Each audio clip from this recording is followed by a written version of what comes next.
새벽에 하늘 문 여시고 우리를 만나주시는 하나님, 비가 많이 오는 가운데서도 성전에 나와 길이 불편한데도 성전 새벽 기도하는 주의 사랑하는 자녀들, 하나님의 얼굴을 구하고 성전 예배 드리는 성도들 기억하여 주시고, 이 성전에서 하늘 문 열어주시고 하나님 만나 주시옵소서.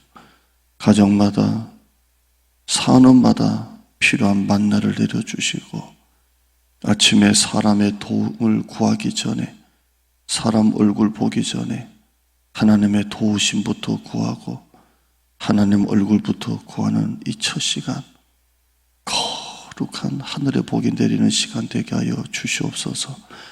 교회 오고 싶지만 멀어서 자기 처소에서 다니엘 창문으로 성전을 향해 예배드리는 흩어진 성도들 기억하여 주시고, 가정에 다니엘 창문 온라인으로 열지만 이 온라인으로 다니엘 창문 예배 드릴 수 있도록 또 우리를 인도하신 하나님, 다니엘 창문으로 하나님 만나는 시간, 응답받는 시간 되게 하여 주옵소서.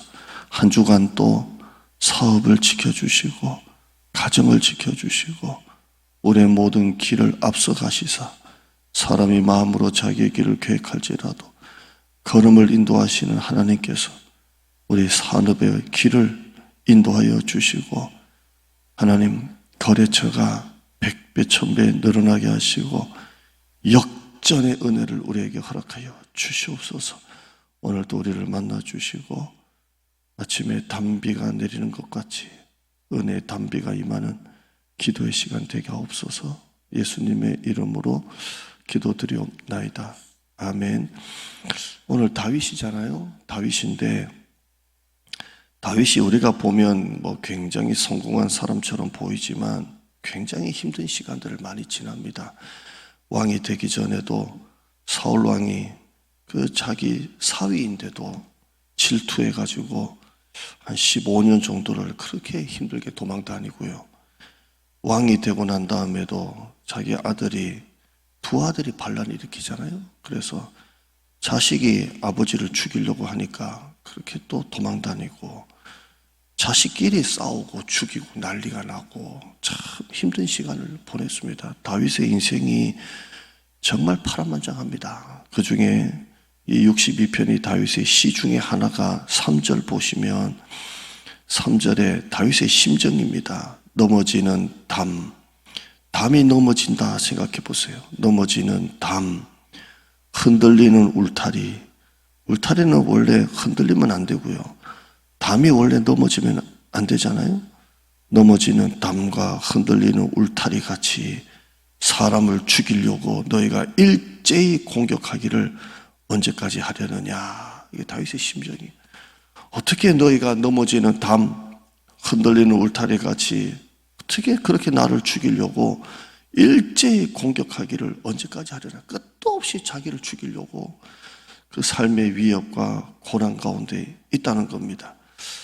다윗이 이런 고난 가운데 흔들리지 않는다. 나는 그렇다 하더라도 흔들리지 않는다. 2절 끝에 보시면 내가 크게 흔들리지 않는다. 흔들리기는 흔들리는데 크게 흔들리지 않는다. 바람이 불면 나무가 흔들리잖아요. 근데 뽑히지가 않는 거예요. 딱 뿌리가 있는 나무는 흔들려도 딱 버티는 거예요. 마찬가지로 다윗이 너희가 일제히 나를 죽이려고 계속 공격하지만 내가 흔들리긴 흔들려도 크게 흔들리지 않는다. 딱 심지가 있는 사람이. 목회를 해보면 이런 사람이 무서운 사람이에요. 아무리 고난이 오고 시련이 와도 그냥 흔들리긴 흔들려도, 목사님 힘들어요 해도 흔들리긴 하지만 뽑히지 않는 사람이 무서운 사람이에요. 여러분 흔들려도 뽑히지 않는 사람 되기를 바랍니다. 딱 심지가 있는 사람. 교회에 새벽기도 나오다가 원래 나오던 분인데 큰 환란이 그럼 아이고 이분 시험 들었겠다. 새벽기도 하다가 시험 들 수도 있겠다. 그래도 그 다음날 새벽에 앉아있어. 그런 사람이 무서운 사람이에요. 야, 이분 철학기도 하다가 금요기도에 안 나오겠다 싶은데도 또 나와가지고 울고 불고 하는 사람이 무슨 사람이에요? 여러분, 삶에 어떤 어려움이 와도 흔들리긴 흔들려도 크게 흔들리지 않는 여러분 되시기를 축원합니다. 저도 목회 성공 비결이 잘해서 잘나서 뭐 눈치가 빨라서 설교가 좋아서 그런 게 아니라 저는 힘들면 강대상 붙들고 삽니다. 제가 24시간 손으로 붙들고 있는 게 아니라 정말 마음으로 강대상하고 내 몸은 하나다. 그래서 밧줄로 몸을 그냥 땅땅 묶어버리듯이 딱 버티고 삽니다. 그러니까 목포에 장로님들이 나쁘다기보다 그렇게 마음의 상처를 가지고 그렇게 나오시다 보니까 참 힘든 때가 많았는데도 못하는 거예요. 왜? 힘들고 붙들고 사니까 쭉 철회하고 금식하고 울고 불고 하니까 다 그렇게 되는 거예요. 여러분, 힘들어도 흔들리긴 해도 크게 흔들리지 않는 여러분 되기를 바랍니다. 자, 두 가지예요. 오늘 새벽에 두 가지 하죠. 어떻게 그렇게 자기를 죽이려는 수많은 대적들 가운데서도 다윗이 이런 고백을 할 수 있느냐. 첫째, 바람이여 1절 보시면 나의 영혼이 잠잠히 하나님만 바람이여 하나님만 바람이여 이렇게 되어 있어요. 다윗은 어려움이 올 때 문제를 보지 않고 대적들을 보지 않고 상황에 눈길을 뺏기지 아니하고 하나님만 바라며 하나님만 바라며 어떤 풍랑이 와도 풍랑을 보지 않고 풍랑 위를 걸어오시는 예수님만 바라보듯이 하나님만 바라며 다윗은 눈길을 돌리지 않아요. 하나님만 바라며 히스기야가 아수르 군대가 쳐들어왔을 때 그 비방하는 조롱하는 편지를 들고 성전에 가서 하나님, 살아계신 하나님, 눈을 떠서 보시옵소서, 귀를 열어 들으시옵소서, 하나님만 바라며 우리 제자반하고 여러분의 목장 모임을 하면 삶에 힘들지 않는 사람 하나도 없어요. 그런데도 왜 우리가 예배 자리에 앉아 있을 수 있느냐? 하나님만 보고 다 넘어온 거예요. 하나님만 보고 다 그 위기를 넘어온 것입니다. 문제보다 크신 하나님, 이 문제를 다스리신 하나님, 모든 상황의 주권을 가지고 계신 하나님, 그 하나님만 보는 거예요.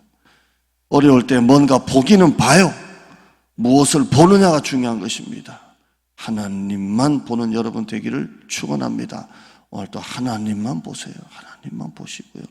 두 번째는 1절에 잠잠입니다. 제가 언젠가 그 얘기 드렸죠. 그 지난번 설교할 때 이스라엘 백성들이 그 가나안 땅을 정탐하고 난 다음에 10명의 정탐꾼 말을 듣고 그냥 눈이 휙 돌아가지고 애굽으로 돌아가자. 그게 상책이다. 돌아가자. 하나님이 어찌하여 여기까지 우리를 인도하여 들이셨는가? 애굽으로 돌아가자 하면서 모세를 바꾸고 한 지휘관을 세우고 돌아가자 할 때 모세가 뭐 했다고요? 성경에 엎드리니. 모세는 그 상황에서도 아니 실컷 정탐꾼 보냈더니 갔다 와가지고는 못 간다 안 된다 하면 그만인데 자기를 내쫓고 돌아가자 할 때 모세가 뭐 했어요? 잠잠히 하나님께 엎드리는 거예요. 그 엎드리니라는 네 글자가 그렇게 중요한 거예요. 엎드리니. 말이 안 통하는 사람하고 붙으려면 안 돼요. 그냥 그때는 엎드리는, 억울해도 엎드리고 답답해도 엎드리고 내가 풀려고 하면 반드시 더 큰 문제가 생겨요. 그냥 엎드려요. 엎드리면 억울한 것 같고 답답한 것 같고 아무 대책이 없는 것 같아도 그 모든 것을 역사하시는 하나님이 다 역사하세요. 목회하다 보면 왜 억울한 일이 없어요? 왜 오해를 받는 일이 없어요? 제 간증을 하는 거예요. 그러면 뭐 장로님 만나가지고 붙으면 뭐 하게요? 그냥 엎드리면 하나님이 다 하시는 거예요. 다 하니까 여러분 삶 속에 어떤 어려움이 올 때 조급하면 안 돼요. 여러분 문제가 올 때는 전부 다 조급해요. 막 빨리 이걸 해결해야 돼요. 그때 여러분 하나님 앞에 엎드리는 거예요. 하나님은 응답이 여러분 볼 때 늦게 올 뿐이지 반드시 옵니다. 늦게 올 뿐이지 반드시 와요. 잠잠히 기다려요. 이 잠잠히 기다린다는 것은 대책 없이 기다린다는 것이 아니라 하나님을 100% 신뢰하는 것입니다. 잠잠. 어떤 고난도 머무르는 고난은 없어요. 고난은 다 지나가요. 다 지나가요. 머물러서 평생 나와 같이 가는 고난은 없어요. 이 고난 왔다가 저 고난 왔다가 그러는 거지, 고난은 다 지나가요. 머무르는 건 없고 다 지나가니까 여러분 그 순간 잠잠히 하나님을 신뢰해요. 그냥 기도하러 와서 그냥 금방 음악 끄고 난 다음에 집에 가지 말고, 여러분 가정에서도 그냥 목사님 설교 듣고 유튜브 바로 끄지 말고 한 5분 정도는, 최소한 5분 정도는 잠잠히 하나님을 신뢰하면 하나님 음성을 주세요. 저는 신비주의가 아니라 정말 어려울 때, 아니면 정말 무엇을 선택해야 될지 이 갈등 가운데 있을 때 하나님은 음성을 주세요. 제가 음성을 매일 듣고 살면 둘 중에 하나예요. 진짜 행복한 사람이든 아니면 정신병원 가든. 매일 하나님 음성을 듣는 생각해 보세요. 이거 뭐 정신도 없겠죠. 그런데 그렇지는 않고요. 진짜 힘들 때, 아니면 진짜 무엇을 선택해야 될지 모를 때 잠잠히 하나님을 음성을 듣기를 기도하고, 어떻게 할까요? 기도하면 반드시 음성을 주세요. 환상을 보여주시거나 음성을 주세요. 저는 이전교회에서 우리 교회 올 때도 정말 선택하기 힘들 때 하나님이 음성을 주시는 거예요. 정말 그것은 사람의 음성보다 훨씬 더 뚜렷하고 선명하고 따뜻한 음성으로 저에게 말씀하세요. 여러분 잠잠히, 여러분 삶 속에 지금 어떤 어려움 없고 힘든 일이 있더라도 오늘 두 가지 기억하시고, 바람이요, 하나님만 바람이요, 잠잠히. 고난은 머무르는 건 없습니다. 다 지나갑니다. 기도하겠습니다. 하나님, 잠잠히 하나님을 신뢰하고 대책 없이 손 놓고 있는 게 아니라 어떤 힘든 고난도 다 지나갑니다. 그 순간 급하게 하려고 하지 말고 잠잠히, 억울해도 답답해도 당장 내가 전화 한 통해서 따지고 싶어도 그냥 잠잠히 하나님이 다 하십니다. 다. 하나님만 바람이야. 세상에 어려움이 오면 전부 다 허탄한 것이 보이기 시작합니다. 그때 내 눈을 열어 허탄한 거 보지 않게 하시고 살아계신 하나님만 바라보는 우리 성도 되게 하여 주시옵소서. 오늘 이 새벽에 그런 시간 되게 하여 주시고, 우리의 매일의 일상이 그런 일상이 되게 하여 주옵소서. 비 오는 가운데 성도들, 운전하는 성도들 또 지켜주시고, 이번 한 주간에 우리 성도들의 산업, 가정, 기도의 제목, 교회 하나님 지켜주시옵소서. 예수님의 이름으로 기도드리옵나이다. 아멘.